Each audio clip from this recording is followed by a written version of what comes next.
Okay, today I'd like to talk about critical period and what it is. And first, I want to give you some examples, and after that, I want to take a look at what critical period means. Okay, so first, I want to ask you here. Okay, so is this person still in critical period?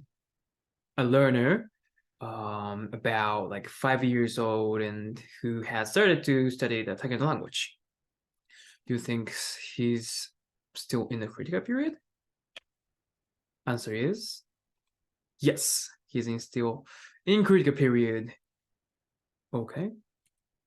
What about this person, a learner, 30 years old, who has started to study the second language or third language? It can be anything, not just first language. Well, the answer is no. So this person is not in the critical period. Critical period already passed. So what is critical period? Let's see. So here, as British Council states, the critical period hypothesis says that there is a period of growth in which full native competence is possible when acquiring a language. This period is from early childhood to adolescence. So which means that there's a certain period that we can learn target language really effectively, and we can get close to like native, like level of proficiency. But if we kind of miss this kind of period, then we cannot have native like proficiency. That's what it says. And the next one is that the critical period hypothesis, CPH, states that this first few years of the life constitutes the time during which language develops readily, and after which a language acquisition is much more difficult and ultimately less successful.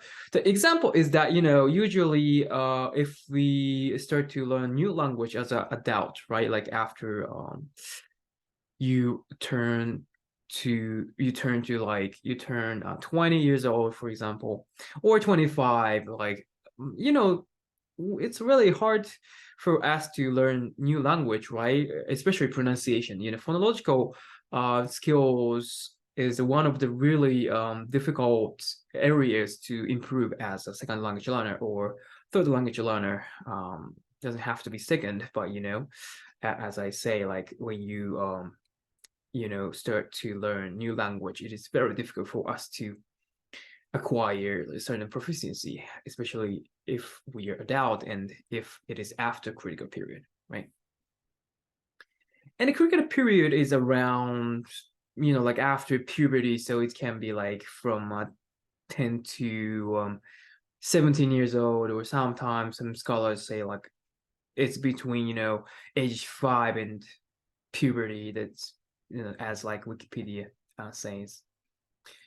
So let's see the example again. So a learner, 5 years old, who has started to study the second language.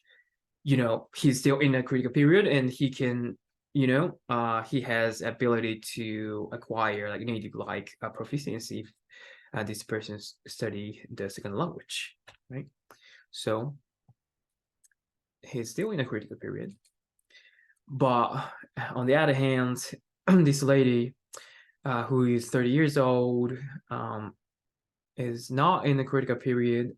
So if she starts to learn new language, it is more likely that she will really struggle with acquiring a really good pronunciation, like native like pronunciation, right? So she might have really foreign accents, but there is sometimes exception, right? Like there are some learners who start learn a second language really like later on, and not like at early stage like childhood, but they still acquire native like accents, or pronunciation or proficiency, or whatever you want to say, or whatever you want to call.